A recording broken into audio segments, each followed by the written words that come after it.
Great Debaters Contest 2016 registration is now open. Teachers or school administrations should register on www.greatdebaterscontest.com/register.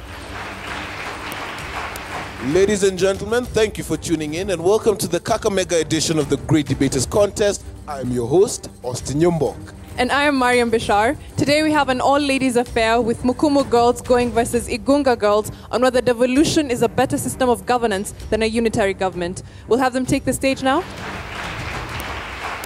First proposer, you have 3 minutes. Siasa mbaya, maisha mbaya. A statement that greatly reminds me of our former president, Mzee Daniel Arap Moi. Indeed, he was realistic on his statement. We can never talk about politics without involving governance. And we can never talk about governance without involving politics. Akeyo Jessica from Igunga Girls High School proposed the motion that states, devolution is a more effective system of governance than unitary governance. What is devolution? Devolution is the transfer of power and authority from the central government of a sovereign state to the grassroots levels. What about unitary government? Unitary government is a system of governance. Unitary government is a system of governance where the central government has total authority over the country. We will talk on the successes of devolution and briefly minimize on the demerits that it entails. We will touch on education, urbanization, development of agriculture, among many others. Thank you. Opposition, you have 3 minutes to make your opening statements. Jakai Truth, the Sacred Heart Mukumu Girls, I'm opposing the motion. Devolution is a more effective system of governance than a unitary governance. It is good that Kenya promulgated a new constitution to usher in devolution. As a country, we aren't ready for it due to the challenges we are facing today. As it is, everything is now about devolution. Devolution has become a chant. Overrepresentation of Kenyans is now a norm in the society today. Imagine having your governor, your senator, your women representative, all airing out grievances of a single county. That is about a single. What about the 47 in Kenya today? Mombasa, Pwani, si Kenya. Does that ring a bell? That is the cost we pay for secession, brought about by devolution. The beauty of Mombasa has entered into the governor's head, making him think he can make Mombasa a different state when it is off Kenya. Similarly, we Kenyans are witnessing cases of devolved corruption. We're witnessing in shock and horror as a wheelbarrow goes for 110,000 shillings in Bungoma County. Dear ladies and gentlemen, how much do wheelbarrows cost in your counties today? The allegations serve to show us how funds are misappropriated at the county level. Ethnicity is now evident due to devolution. Counties are having people from their own subtribes to head them. Let's use the example of Vihiga as the county we're in today. The governor of Vihiga, Governor Akaranga, is he not a Luya? Is he not? That serves to show us, with devolution, tribal clashes will never be put to an end. Take a look at some of the county roads today. Back in my home village where I come from, that is Amagoro. Whenever it rains, we witness a roadshow. Why? Motorists showcase different tactics of somersaulting because somebody in the devolution government didn't do their homework properly. China, as an example, is a world-leading economic superpower. It practices a unitary governance. South Africa, the leader among dwarfs today, that is the third world countries, is leading in economics in third world countries today. So what are we trying to say today? What are we saying? That devolution is not effective. Unitary governance is more effective than a devolved governance. Thank you. We'll hear cross-examinations now. Proposers, you have 3 minutes. I'm Maureen Princess from Igunga Girls High School, standing here to propose the motion that says devolution is the most effective system of governance than the unitary government, basing on the following points. Education. How has devolved government enabled our education to grow? This is whereby the devolved government has come up with several strategies where ECD teachers are being employed and paid. This is giving them the morale, the zeal to continue teaching our children.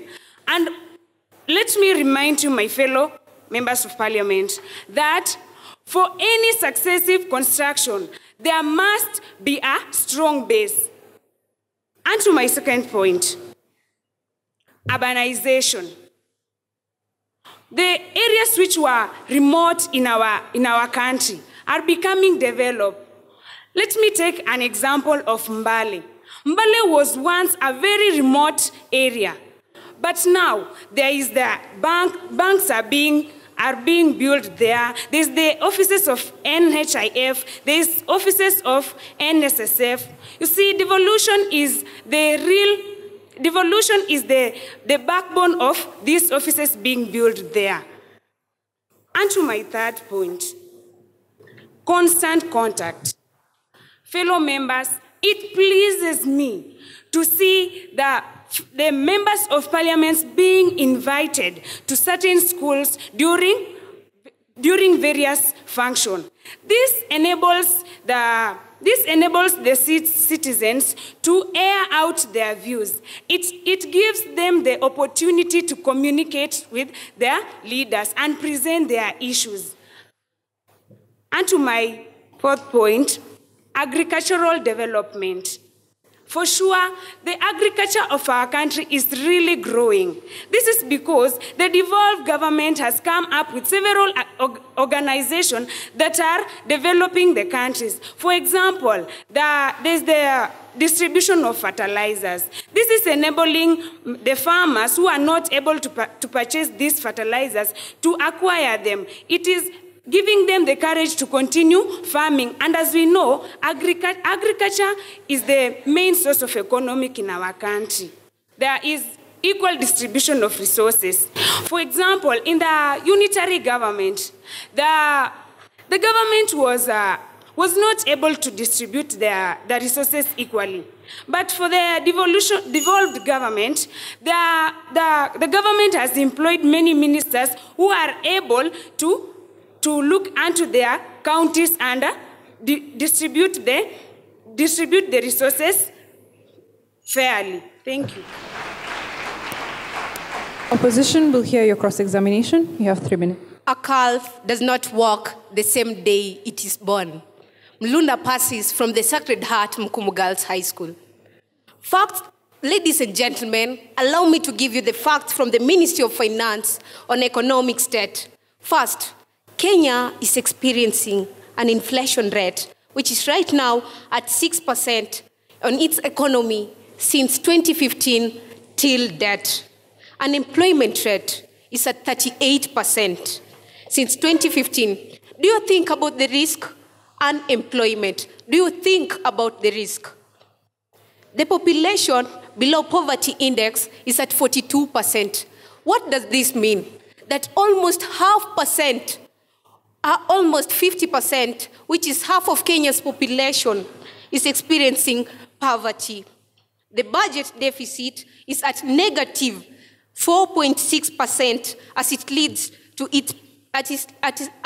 leads to public debt, which results from borrowing day in, day out.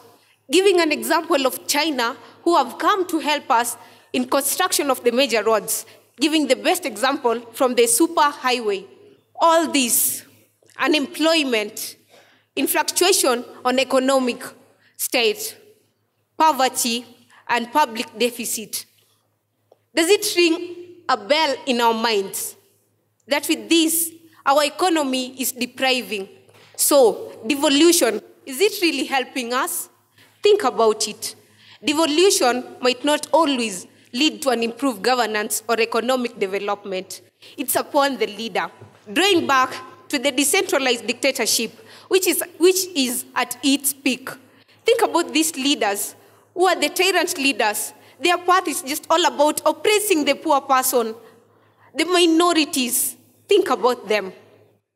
They take these counties as their kitchens, giving orders left to right. What do they want? It's all for personal benefit. Inefficiency is in its provision due to the services that are being provided. This low response to the provision of services. Think of the time that is being used. If I want something, I must go to someone at a lower level, then get to someone else, then go to the governor. The governor will then be reached at after these two people have been reached at, so that I can get the services. Emphasizing on the first speaker, giving examples of two countries that are under unitary governance. South Africa and China. They have the GDP of 472 billion and 20 trillion in US dollars. Quite a good amount, isn't it? So think about it. Is devolution really helping us? Thank you.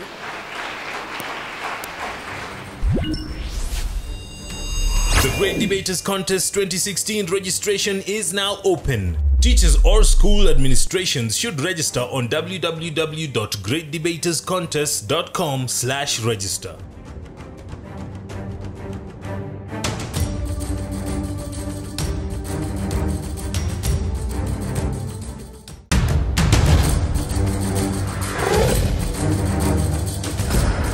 The Great Debaters Contest 2016 registration is now open. Teachers or school administrations should register on www.greatdebaterscontest.com/register. The opposition have been asked when they say that devolution encourages equitable distribution of resources, how is that the case when some counties receive much more than others? And the opposition have been asked that they gave an analogy that a calf does not walk on the same day it was born. So isn't devolution this said calf? And shouldn't we give it time to work? We'll have them respond. Proposal number 3, you have 3 minutes. If it were not for the local government, who would have done it? Charlene Songwa from Friends Girls High School, Igunga. Before answering your question, I would like to differ with my debater on the point that she said that wheelbarrows went for 15,000 shillings. I think you're misleading the House. The wheelbarrows, as we all know, went for 200,000 shillings. So you better clarify your point before saying, because I don't agree with that. To answer my debater, you say that there is no equal distribution of resources. I want to tell you that it's the part of the citizens who choose the leaders. If you choose your leaders well, you won't have corruption. You choose leaders who will lead to corruption. You have the role because there's civic education. What does it entail? It gives you the role of the leaders whom you choose. So I don't think that's an appropriate way of saying the question. So I think it's you who should choose leaders who are not corrupt, so that you cannot encounter unfair equal distribution of wealth. To enumerate on my point that my fellow debater said, there is urbanization. What about urbanization? There is development of Nairobi City.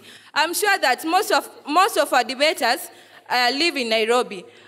Why do you live in Nairobi? That's a product of devolution.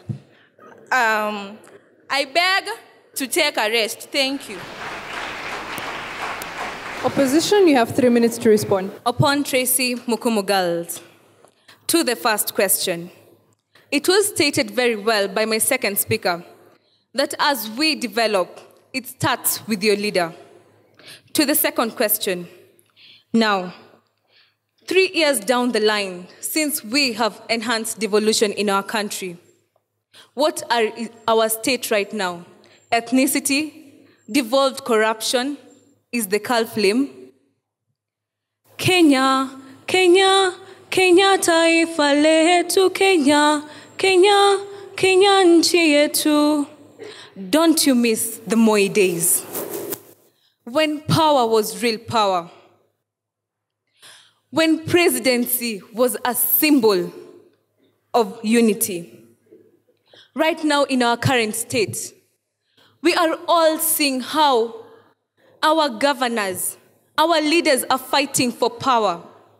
Talk of our Honorable Halwale and Governor Oparanya. Why is our Honorable Halwale not contented with Governor Oparanya?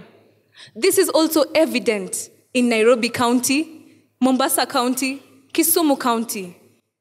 Everyone wants to be called His Excellency.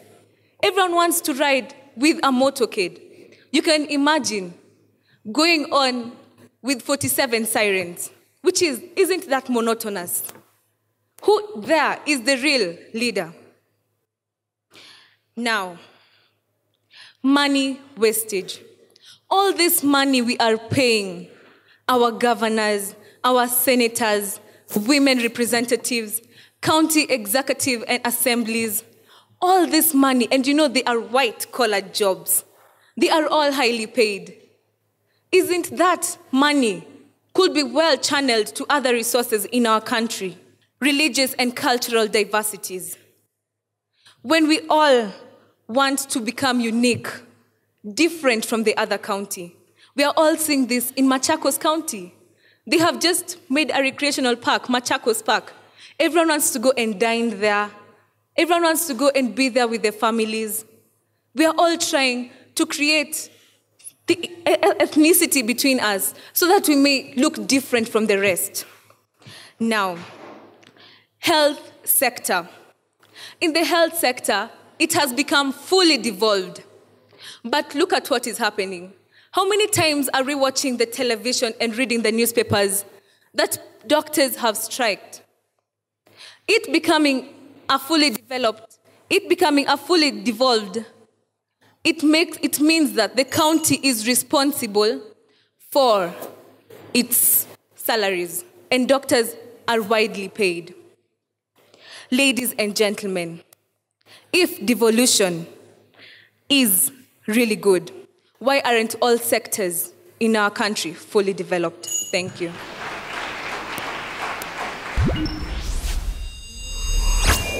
We'll hear closing submissions. Proposition, you have a minute. Once again, Akeyo Jessica from Friends Girls High School, Igunga.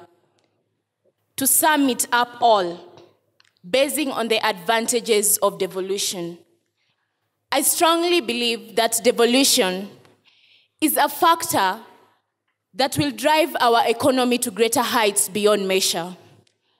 The wise had it when they said, united we stand, divided we fall. I urge the opposers to hold hands together to support the devolution, because when we support devolution, believe me, it will make Kenya a better place for you and for me. Thank you.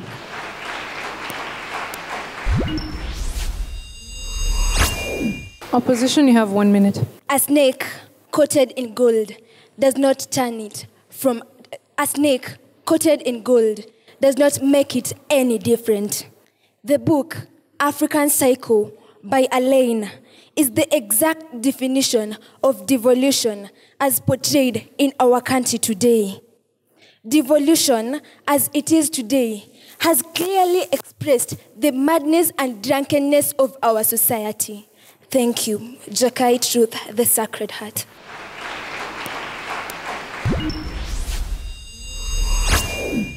Well, Jessica, you had a very good beginning. I loved your beginning.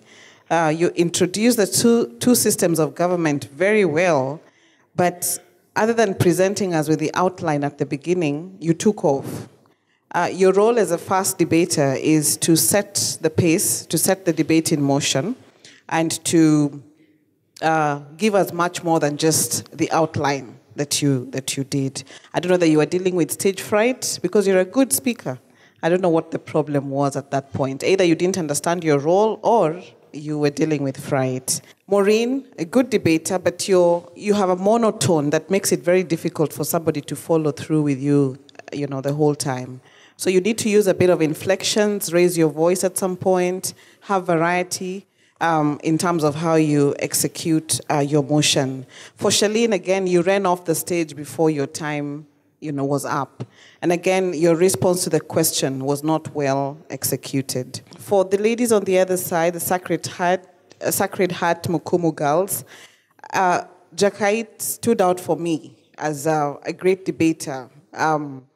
You are eloquent, you're a good speaker, you have a good sense of humor, but you just want to have some of your facts right. I think when you make reference to the Pwani Sio Kenya and you allude to the governor and blame the governor for it, is that the true picture on the ground? So just having your facts right so that you're not also spreading or fueling propaganda. However, you're a good speaker. Mulunda, Paris, your challenge is that you are struggling to find the terms to use to explain yourself. I think you meant that within a devolved system of government, there's too much bureaucracy. And as a result of that, you're not able to get things done as effectively as when you're operating within a unitary government. The challenge was that you knew what you wanted to say, but you were struggling with finding the right words. And so going forward, maybe you want to read a lot more so that you find the proper terminologies, and that saves you a bit of time. Upon, as good debater, you have the confidence, you have the presence, you had a very good beginning, but I think you lost the momentum at some point, and so you want to keep the pace, and I also liked your response to the question. All the best to the 6 of you. Igunga girls, you have 58%. Please give them a round of applause. Sacred Heart Mukumu girls, you carry the day with 68%.